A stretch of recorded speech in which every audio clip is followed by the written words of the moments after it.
네, 3대 개혁의 마지막 기수, 언론개혁의 열차가 출발합니다. 방송을 국민들에게 돌려드립니다. 언론의 폐해로부터 국민의 권리를 보호하겠습니다. 더불어민주당은 공영방송을 국민께 돌려드리기 위해 방송 3법을 추진했고 방송법 개정안이 통과해 언론개혁의 첫발을 떼려고 합니다. 그동안 보수 정권은 공영방송을 정권의 전리품처럼 취급하며 낙하산 인사를 꽂고 방송을 장악해 신뢰도를 떨어뜨렸습니다. 이러한 일이 다시 발생하지 않도록 남은 2개의 법도 통과시켜서 개혁의 길을 뚜벅뚜벅 걷겠습니다. 이것은 방송을 장악하지 않고 공영방송의 사장을 낙하산으로 꽂지 않겠다는 이재명 정부의 어쩌면 기득권에 대한 포기 선언이기도 합니다. 언론은 권력을 감시하고 국민의 질문을 대신 전하며 권력의 사부와도 같은 기능을 수행해 왔습니다. 그렇기에 국민의 알 권리 보장을 위한 언론의 책임으로 취재와 보도의 당위성을 가졌습니다. 그러나 일부 언론은 진실보다 당파성과 일부의 이익에 매몰돼 편파, 악의적 보도를 일삼는 등의 횡포를 지금까지 해왔습니다. 이제 공영방송을 넘어 모든 언론을 국민께 돌려드릴 시간입니다. 언론개혁으로 국민의 신뢰를 회복하고 국민의 눈높이를 충족시키는 정론직필의 언론 환경을 만들어야겠습니다. 뿐만 아니라 언론인들의 자긍심을 높이고 변화하는 미디어 환경 속 새로운 기회를 찾을 수 있도록 하겠습니다. 또한 언론의 자유를 보장하되 반드시 책임이 따르도록 할 것입니다. 저는 개인적으로 악의적 언론 보도의 피해자이기도 합니다.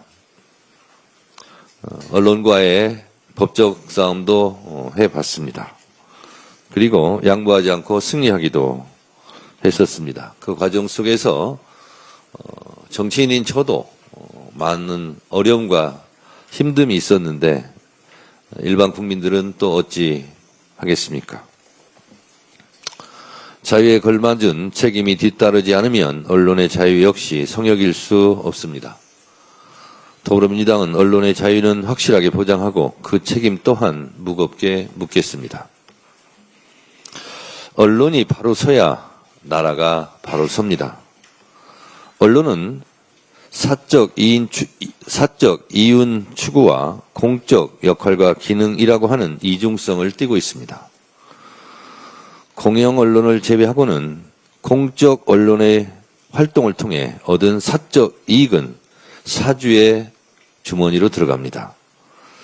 사주의 사적 이익을 위해 공적 기능과 역할이 흔들리면 언론 고유의 비판 기능은 편향과 왜곡으로 흐르게 됩니다. 이 점을 명확하게 구별하는 것도 언론개혁의 주요 포인트 중에 하나라고 생각합니다. 제가 20년 전 바로 이곳 이 장소에서 당시 열린우리당 언론발전위원회 간사 역할을 했었습니다. 그때 4대 개혁 입법 중에 하나인 신문법을 제가 대표 발의해서 통과시킨 바 있습니다.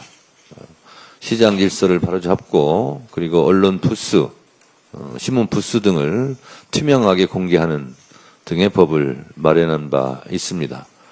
그리고 언론은 기업에 대해서는 분식회계하지 마라. 세금은 꼬박꼬박 똑바로 내라 하면서 실제로 언론은 세무조사를 받지 않으려고 합니다. 그래서 경영자료를 투명하게 공개화하는 것도 그때 법제화한 적이 있습니다. 그러면서 동시에 추진하려고 했던 것이 언론중재 및 피해 구제에 관한 법률이었습니다. 그때 언론계에서 저를 찾아와서 했던 말을 제가 하나 소개하겠습니다. 징벌적 손해배상에 대한 내용이었습니다.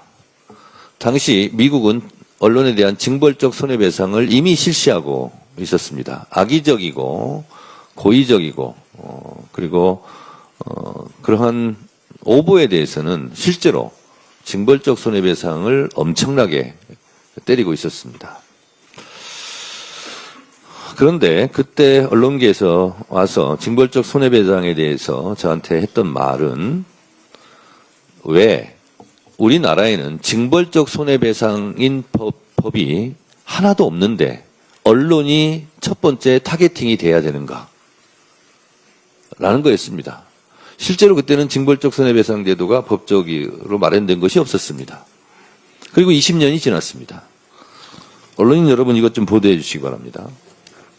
이게 지금 현재 대한민국에서 실시하고 있는 징벌적 손해배상에 관한 법률 23가지입니다. 23가지를 제가 다 읽어보도록 하겠습니다. 이런 경우에는 징벌적 손해배상을 하고 있습니다. 하도급 거래 공정화에 관한 법률, 이것은 5배의 징벌적 손해배상입니다. 기간제 및 단시간 근로제 보호 등에 관한 법률, 이것은 3배입니다. 신용정보의 이용 및 보호에 관한 법률, 이것은 5배입니다. 개인정보보호법을 위반했을 때는 3배의 징벌적 손해배상을 매기고 있습니다. 정보통신망 이용 촉진 및 정보보호 등에 관한 법률은 3배의 징벌적 손해배상 대상입니다.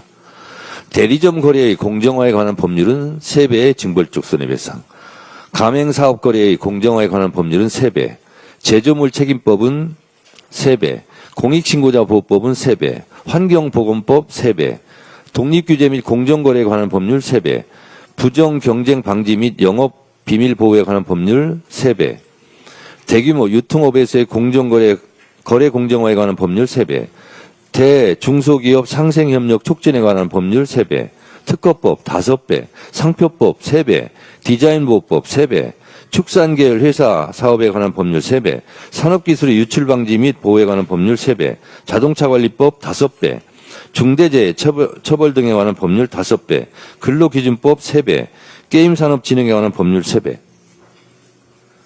이 23개의 법은 악의적으로 피해를 끼쳤을 경우에는 이렇게 징벌적으로 손해배상을 하게 만들고 있습니다. 자, 그러면 20년이 지난 지금 제가 언론계에 묻겠습니다. 20년 전에는 왜 언론만 첫 번째로 징벌적 손해배상이 돼야 되느냐라고 저한테 말했습니다. 이것을 반대한다면 제가 되묻고 싶습니다.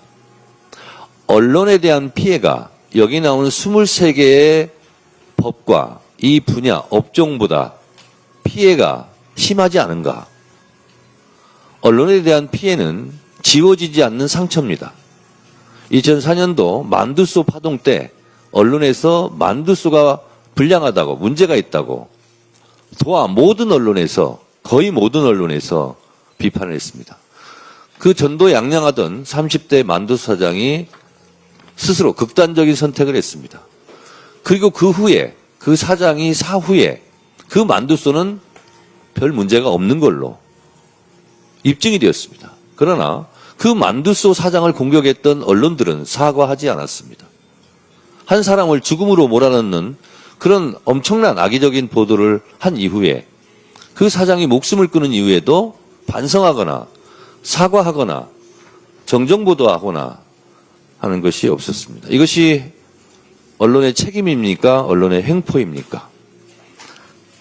그래서 이 징벌적 손해배상은 그렇다고 모든 언론을 상대로 공격하자는 게 아니고요. 악의성을 가지고 고의적으로 반복해서 가짜뉴스를 생산한 경우에만 징벌적 손해배상이 되고 그 판결 또한 판사의 판결로 하자는 것입니다. 이 부분에 대해서 반대하는 언론계가 있다면 그것은 이해할 수 없는 일입니다. 계속 악의적인 가짜뉴스를 생산하겠다는 뜻입니까? 그건 아니지 않습니까? 그래서 저희가 추진하려고 하는 징벌적 손해배상은 아주 협소하다. 아마 건전한 언론의 0.0001%도 되지 않을 겁니다. 그리고 이것이 되면 사전에 좀 더 팩트체크하고 그러한 사전 예방적 순기능도 할 것이다. 이렇게 생각을 합니다. 언론개혁특별위원회에서 특별히 잘 다뤄주시기 바랍니다. 저는 지금이 언론개혁의 적기라고 생각합니다. 대한민국 자타 공인 최고의 언론 전문가인 최민희 위원장님을 중심으로, 그리고 또순이처럼 팩트체크에 강한 우리 김현 부위원장을 중심으로 이 언론개혁 특위가 소중한 그런 결과물을, 성과를 냈으면 좋겠습니다. 언론개혁은 악의적인 뉴스의 피해자를 줄이는, 그래서 국민의 권리를 보장하자는 것이 초점입니다. 언론을 혼내주자는 뜻이 절대 아닙니다. 그래서 그런 점을 우리 언론인들도 이해해 주시고, 이렇게 됐을 때 언론과 언론인에 대한 자부심도 더 높아지지 않을까, 그렇게 생각합니다. 이 언론개혁 역시 폭풍처럼 몰아쳐서 전광석화처럼 추석 전에 완수할 것을 목표로 열심히 우리 특위위원님들께서 해주시기 바랍니다. 감사합니다. 네, 언론인 여러분, 우리 대표님 말씀 중에 언론의 자부심, 언론인의 자긍심, 또 언론의 자유와 책임, 이 부분을 키워드로 꼭 기억해 주시기 바랍니다. 자, 이어서 우리 위원님들 인사 말씀을 한 분 한 분 청해 듣겠습니다. 간사님을 필두로 해서요, 부위원장님을 필두로 해서. 네, 가방이 간사합니다. 네, 말씀 청해 듣겠습니다. 네.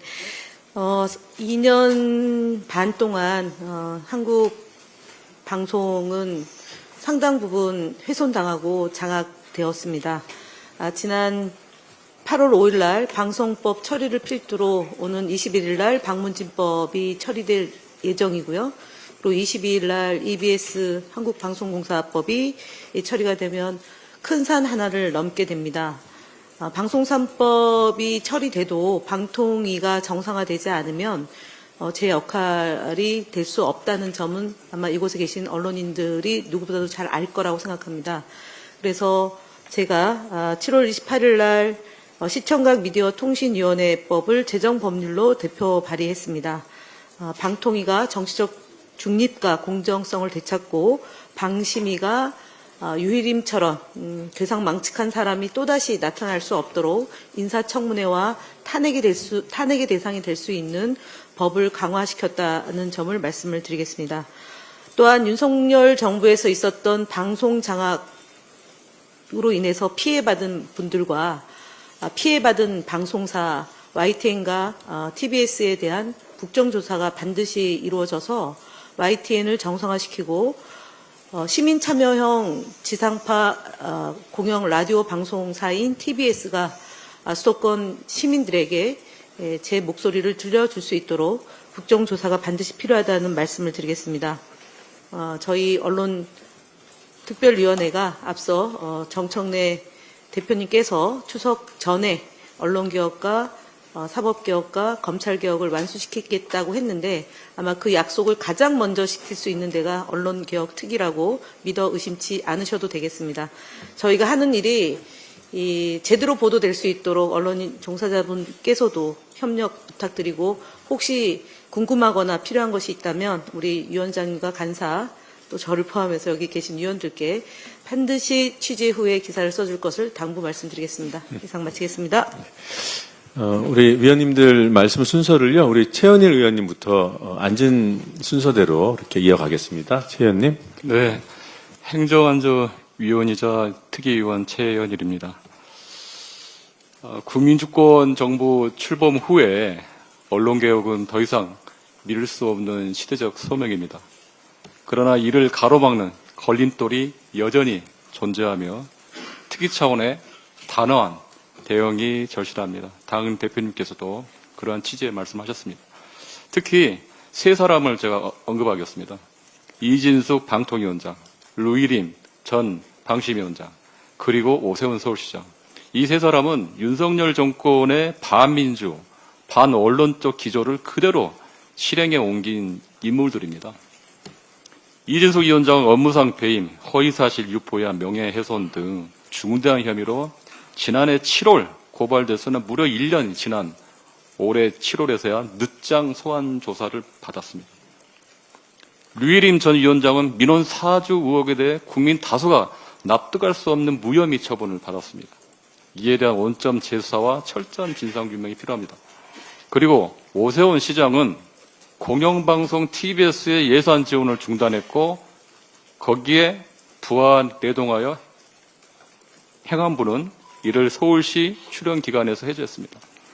이러한 대표적인 이 반언론적, 반민주적 이 행태들은 언론의 자유와 공영방송의 독립성을 정면으로 훼손한 중대한 사안입니다.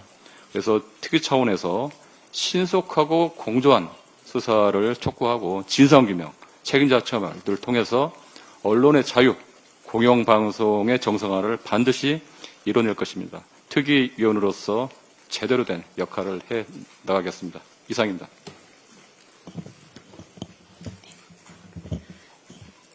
예, 반갑습니다. 과방위 소속 이주희 의원입니다.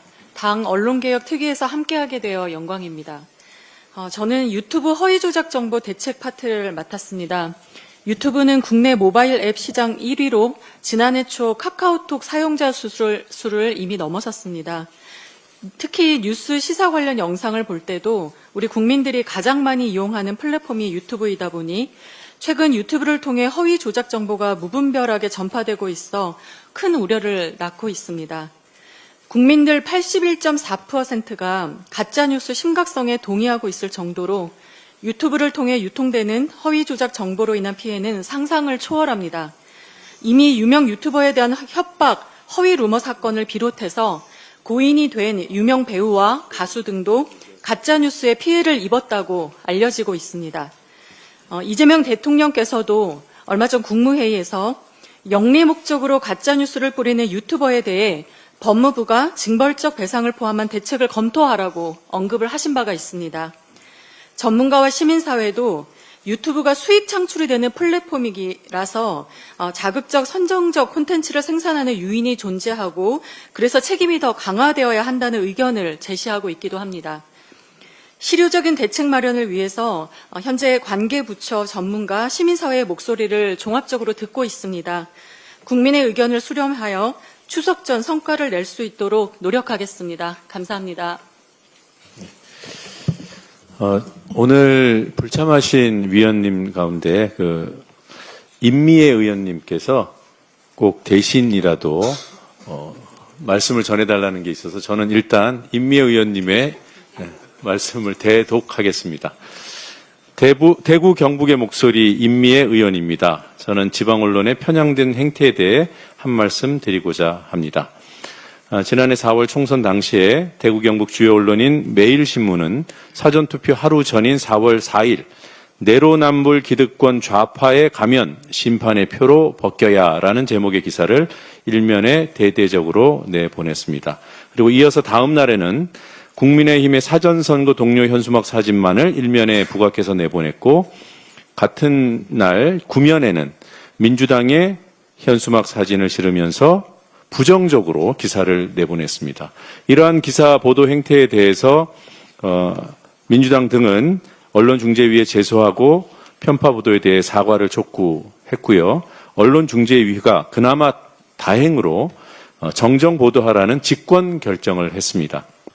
그런데 이미 한 달이 훌쩍 지난 시점에 정정 보도문이 보도가 됐으나 그 보도의 해악과 효과는 이미 선거에 영향을 미친 뒤였습니다. TK는 보수의 심장이다, 안 바뀔 거다 이런 이야기가 있지만 대구 경북의 왜곡된 정치 지형을 만드는데 지역 언론의 행태가 상당한 영향을 끼쳤고 책임이 있습니다. 잘못된 정보를 지속적으로 전달하고 왜곡하는 일들을 지역 언론이 하고 있으며 그러다 결국 선을 넘은 것이 조금 전에 말씀드린 매일신문의 언론중재위 제소 건입니다. 언론개혁 논의에서 지방언론개혁 논의는 매우 중요합니다. 언론개혁특위위원으로서 지방언론개혁을 위한 활동을 열심히 해보겠습니다. 이상 임미애 의원의 입장이었습니다. 예, 다음 우리 한민수 의원님. 저는 간사기 때문에 좀 비중 있는 입장 발표가 있을 겁니다. 기다리십시오. 네. 예, 한민수입니다. 1998년도 집권한 김대중 대통령은 검찰이 바로 서야 나라가 바로 선다고 했습니다. 그리고 27년이 지났습니다. 어떻게 됐습니까? 검찰이 바로 섰습니까? 검찰 독재 정권이 들어섰지요. 그리고 윤석열 정권은 실패했습니다. 국민으로부터 쫓겨났습니다. 그리고 윤석열, 김건희는 이제 법의 심판만 앞에 두고 있습니다. 저는 지금은 언론이 바로 서야 나라가 바로 선다고 봅니다. 많은 국민들이 기억하고 있습니다. 지난해 12월 3일 위헌적 불법 계엄이 일어났던 내란 직후 무슨 일이 벌어졌습니까? 언론 매체를 가장한 사회 독극물이 퍼졌습니다. 선거연수원에 중국 스파이 99명이 있었고 미군이 체포해 갔다. 그런데 이 말도 안 되는 악의적 왜곡 보도가 퍼졌습니다. 인용됐습니다. 말이 됩니까? 다시는 이런 일이 없어야 됩니다.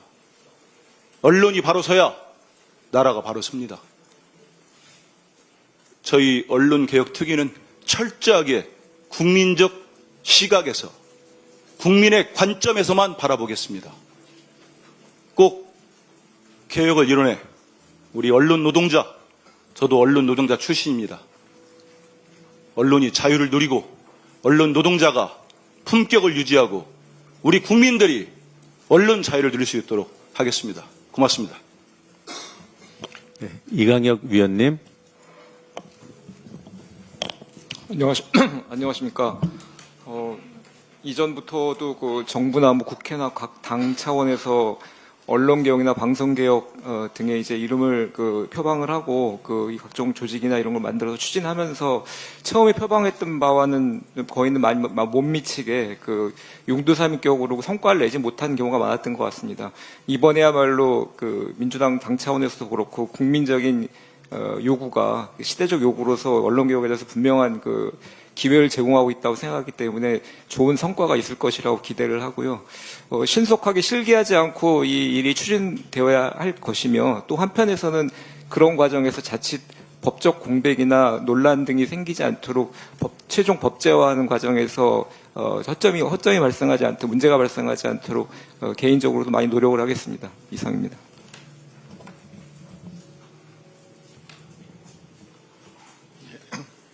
예. 그 시민언론단체 민주언론 시민연합에서 일하고 있습니다. 그 방송 3법 그 개정 과정에서도 민원연은 시민을 중심으로 한 그러니까 성과로 지금 얻은 것이 시민들의 공영방송 사장 추천 참여 뭐 이런 성과를 얻었습니다. 그런 기조와 마찬가지로 여러 가지 언론개혁 과제를 다루는데 시민을 중심으로 해서 시민의 기본권 또 알 권리를 비롯한 언론 기본권을 중심으로 해서 접근을 하도록 하겠습니다. 물론 언론 자유와 미디어 공공성이라는 중요한 가치도 놓치지 않도록 하겠습니다.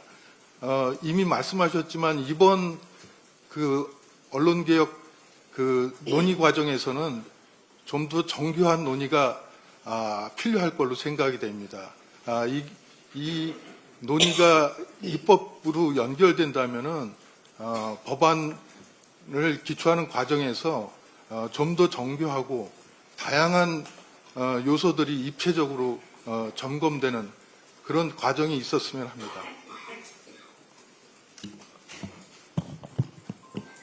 예, 언론노조에서 일하고 있는 이준영입니다. 우선 집권 여당인 더불어민주당에서 책임감 있는 태도로 방송법 개정안 통과 성과를 내주신 것에 대해서 감사하다는 말씀을 먼저 드리고 싶습니다. 그리고 앞으로 차차 개정될 나머지 두 공영방송법 또한 공영방송 독립 그리고 언론자유 신장에 있어서 의미하는 바가 크다고 생각을 합니다. 이번 특위에서도 방송법을 이 언론 개혁의 시작으로 보고 방송법 개정 후속 조치에 대해서도 많은 논의가 있었으면 좋겠습니다. 그리고 이 외에도 이번 특위에서 논의될 여러 내용들이 언론과 표현의 자유 관련해서 매우 큰 영향을 미칠 사안들이라고 생각합니다. 민주주의적인 가치인 언론 자유를 보장할 충분한 논의와 수기가 이번 특위 그리고 더 장기적으로 발전적인 논의를 통해서 이루어지길 기대합니다. 안녕하세요. 저는 참여연대에서 추천을 받아서 이 자리에 함께하게 된 장선미입니다. 이렇게 큰 자리인 줄 몰랐는데 너무 영광이고요. 저의 전공은 헌법이라서 저는 표현의 자유의 어떤 헌법적 차원에서 지금 어디까지 무엇을 보장해야 되는지 이거에 대해서 좀 더 심각하게 고민하면서 뭔가 자문할 부분이 있으면 말씀드리고 싶고, 아까 말씀해 주신 부분들 중에서 유튜브 같은 이런 플랫폼, 그래서 표현을 담고 있지만 자신만의 독자적인 수익 활동을 하는 이런 플랫폼을 언론 차원에서 어떻게 볼 것인지, 예를 들어서 플랫폼이 알고리즘을 통해서 또 다른 콘텐츠를 추천하는 것은 자동화된 의사결정이라고 볼 수 있는데, 이것을 플랫폼의 표현 행위라고 볼 수 없다면 과연 어떤 방식으로 접근해서 규제할 수 있는지, 이런 것을 좀 더 진지하게 고민해 보고 싶고요. 또 언론기획과 관련해서는 저를 추천해 주신 참여연대에서 그동안 많이 목소리를 내오셨기 때문에 많이 상의하고 의견을 들으면서 시민들께서 주신 많은 의견들을 전달해 드리는 그런 역할을 하도록 하겠습니다. 감사합니다. 네, 위원님도 감사합니다. 지금 들으신 대로 우리 위원회에 참여하고 있는 여러 위원님들의 고민, 그다음에 노력들, 또 위원회 밖에 우리 학계나 현업, 또 시민사회단체의 여러 의견들을 수렴하고 또 토론을 거쳐서 아마 개혁의 성과로 나아가는 그런 과정이 여러분께 보고될 것이라고 생각합니다. 간단하게 우리 특위가 앞으로 어떤 과제를 두고 활동할지 그 과제의 그런 그 분야에 대해서만 간단하게 말씀을 드리겠습니다. 우선 방송 3법 이제 나머지 2개의 법안까지 통과가 되고 나면 그에 따른 여러 가지 후속 조치들이 필요할 겁니다. 상황을 점검하고 필요한 조치를 취하는 일. 또 하나는 방통위와 방심위를 정상화해야 한다는 그런 과제가 있고요. 또 방송 장악에 따른 구체적인 방송사들의 그런 피해들, YTN과 TBS 등의 피해를 어떻게 구제하고 정상화할 것인가, 이것도 중요한 과제이고요. 그리고 징벌적 손배를 통한 이 악의적 오보에 대응하는 문제, 언론중재법 개정을 통한 그런 개혁 시도, 이것도 중요한 과제로 저희가 바라보고 있습니다. 또 하나는 유튜브 등을 통한 허위 조작 정보의 유포, 범람, 이런 상황을 정보통신망법 개정 또는 언론중재법에 포괄시켜서 규율하는 문제, 이것도 검토 대상이고 개혁 과제입니다. 그리고 뉴스포털을 개혁하는 문제, 그리고 또 끝으로는 언론진흥재단을 개혁하는 문제, 이런 부분들이 중요한 개혁 과제인데, 여러분 더 잘 아시다시피 과제 하나하나마다 여러 가지 세부 과제들이 있어서 우리가 모든 것을 다 할 수 없기 때문에 우선순위와 선별하는 작업을 거쳐서 구체적인 계획 실행이 이루어질 것이다, 이렇게 말씀을 드리겠습니다. 이어서 우리 부위원장님께서요, 국민의 목소리를 우리 특위 차원에서 듣고 있는 과정을 종합 요약해서 설명드릴 겁니다. 이미 우리 국민께 공개된 대로 구글 폼을 통해서 의견을 접수하는 그런 개방형 플랫폼을 운영하고 있습니다. 부위원장께서 지금 중간 상황 집계 결과를 말씀드리겠습니다.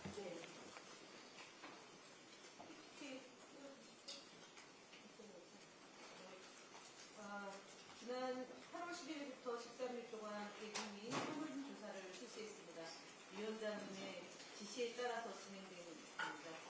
그래서 종합적으로 검토한 결과 가장 중요한 언론개혁의 의제와 언론개혁 관련 의견 제안을 받았습니다. 만 193명이 참여했습니다. 다음 넘겨주시기 바랍니다. 저희가 국민의 뜻대로 언론을 개혁하겠습니다. 공정하고 책임 있는 언론 생태계를 구축하고 언론개혁 의제에 따라서 국민들에게 의견을 제안했고 그 결과를 받았습니다. 유튜브 언론 조작 정보 대책 마련하라는 의견, 그다음에 윤석열 정권 방송 장악 사후 처리, 포털 사이트 개혁, 방송 3법 사후 개혁 작업을 하라라는 거고요. 언론재단 개혁 과제, 그다음에 언론중재법 개정, 이렇게 6가지 언론 개혁 의제에 대해서 국민들이 어떤 생각을 하는지 한번 보겠습니다. 네, 가장 높은 참여율이 높은 퍼센테이지가 40.7%로요. 윤석열 정권에서 방송 장악했던 것을 사후 반드시 처리해 달라는 요구입니다. 다음으로 유튜브 허위 저작 정보 대책 마련이 36.4%입니다. 그리고 방송 3법 사후 조직 작업을 해달라는 요청이 6.4%고요. 그 다음에 포털 사이트 개혁해라는 게 4.4%, 그리고 언론재단 개혁이 3.2%, 언론중재법이 2.8%입니다. 앞서 그동안 2년 6개월 동안에 윤석열 정권의 방송 장악을 통해서 여론이 왜곡되고, 그리고 윤석열 부부의 그런 모든 일들이 감춰진 것을 바로잡는 데는 바로 방송의 정상화가 중요하다는 것이 이번 언론개혁의 최대의 과제로 국민들이 꼽아주셨다는 점 말씀드리고요. 그렇다고 해서 나머지 이 언론중재법이나 언론재단 개혁이나 이런 것들을 소홀히 하지 말라는 의견 역시 많았다는 점 말씀드리겠습니다. 네. 그래서 저희 이 언론개혁 특위는 국민의 뜻대로 언론을 개혁하겠고, 언론에서 관심 갖고 있는 모든 영역에 대해서 저희가 함께 소통하면서 이번 정청래 대표 체제에서 3대 개혁 과제 중에 민생 최대 입법이 바로 언론이 바로 정상화되는 것다라는 그런 국민들의 요구를 수용해서 이를 처리해 나가겠다는 말씀 드리겠습니다. 감사합니다. 간단하게만 부연 설명을 드리면 이번 설문은 다 실명을 확인한 상태에서 참여가 가능하도록 했습니다. 그래서 의견을 어떤 일정한 정도로 유도하거나 그럴 수 없는 구조 속에서 진행된 설문이었고, 10,000명 이상의 참여자가 있었고, 다만 이제 항목들을 보시면 저희 우리 특위에서는 사실 언론중재법 개정을 굉장히 중요한 과제로 인식하고 있습니다만 퍼센테이지가 좀 낮게 나왔잖아요. 근데 40% 가까이 나온 유튜브 허위 조작 정보에 대한 대책 마련, 이 의견 안에 언론에 의해서든 무슨 SNS나 유튜브에 의해서건 또는 일반 개인에 의해서건 이루어질 수 있는 그런 허위 조작 정보, 가짜 뉴스라고 일컬어지는 그런 해악들에 대해서 막아달라라는 요구가 이렇게 다 걸쳐 있는 것이 아닌가, 그렇게 이해하고 있고요. 필요한 경우에는 언론중재법 악의적 오보 대응에 대한 필요성만 별도로 여론을 다시 확인해 보는 작업이 이루어질 수 있다, 이런 말씀을 드리겠습니다. 네. 네. 유튜브 환경이 활성화되다 보니까 유튜브에 대한 의견이 상당히 20년 전에는 없던 일입니다. 저게 20년 전 유튜브가 없어서. 지난번 우리 문재인 정부 때 징벌적 손해배상 이 부분을 놓고 옥신각신하다가 그때 못했는데요. 그때 사실상 여야 언론계에서도 합의했던 중요한 부분이 정정보도시 동일지면 동일시간 동일분량으로 해라.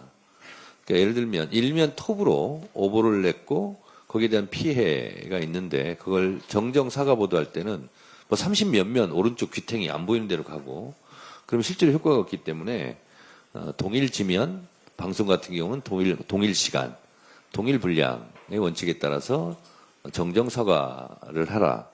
이 내용도 굉장히 중요한 내용인데요.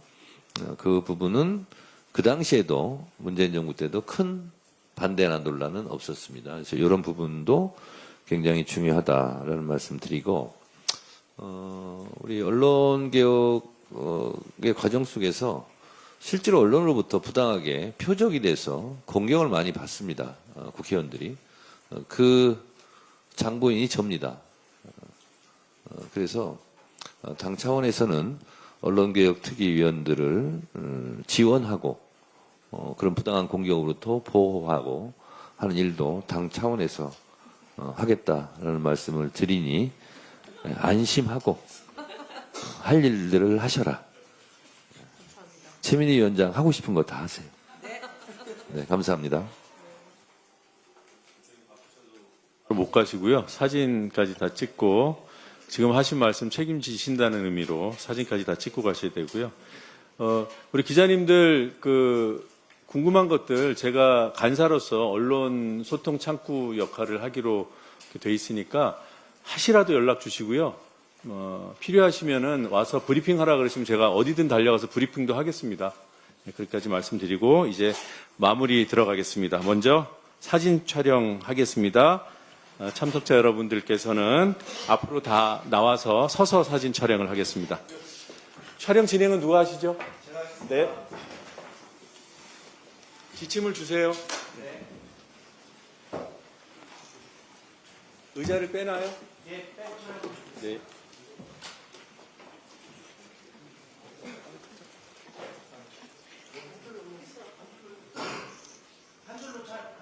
한 줄로 할까요? 네. 이쪽으로 들어오시죠. 아, 손 잡아요? 네.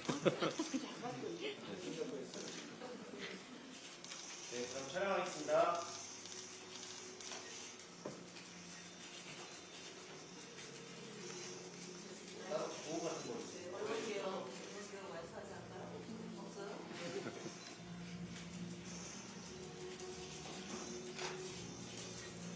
네, 감사합니다. 감사합니다. 네, 이제 출범식 마치고요. 비공개 회의가 이어집니다.